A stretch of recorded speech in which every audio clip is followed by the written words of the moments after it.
Right. So one more interesting topic which will be in the main discussion is what is the difference between verification and validation. This is one of the most interesting interview question as well.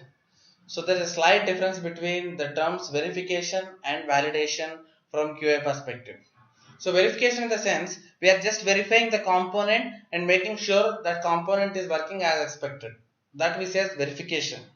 Validation in the sense, so once the entire project is done, we will bring out all the business requirements and we will perform those business requirements on the application and we validate the application to say whether we need to accept it or we need to reject it. Okay, so validation is done after the complete software development is done for that particular project. So once the entire testing is done, now I will validate it. I'll take out the business requirements, update the status and do everything, hit like, comment it, go to different pages. These are my business requirements. I will validate all these business requirements in my application and I'll say that as validation. And if you say verification, it's like individual modules. So that's, once you read definition here, the process of evaluating work products. Work product in the sense status update is the product, image uploading is the product, and video uploading is one product, and Facebook advertising is one product, manage accounts is one of the product. So evaluating individual work products but not actual final product. It's not final Facebook application of a development phase to determine whether they meet specific requirements for that phase. Okay, so for image upload or video upload for that work product, we will just see is this meeting specified requirements which we defined. That is verification.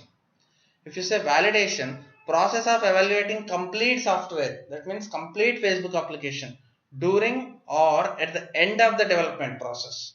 Once it is completely developed, at the end we will evaluate the software whether it satisfied the business requirements or not. So ultimately my business requirement is people has to communicate using Facebook. They have to use it as a social communication channel. So that's my main and ultimate requirement. So validate it. Now can you able to do that? Just add a friend, talk to them and share something with them. So all this is like validation once the final product is done. And if you take banking perspective, validation is whether with the help of internet banking, user is able to access all the services without walking to the bank. Whether he is able to check the mini statement, pay the credit card bills, transfer the funds, verify all this.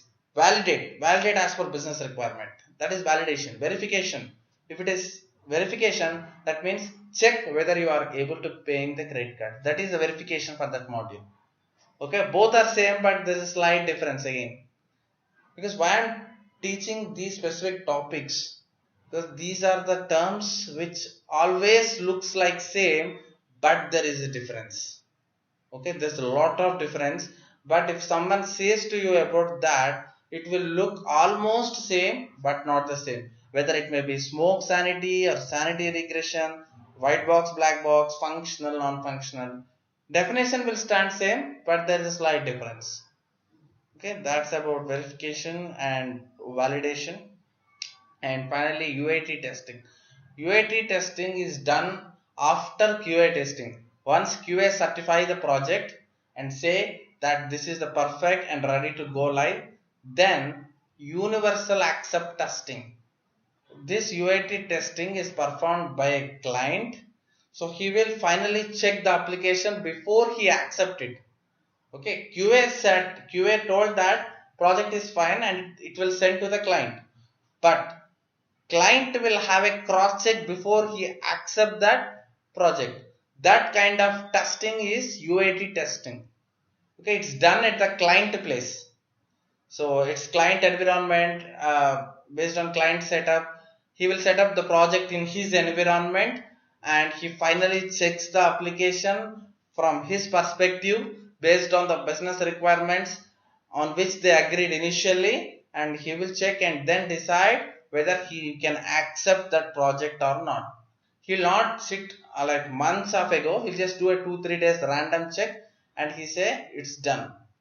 Okay, but before it reaches to the client, it's our QA duty to identify the bugs and make them fix.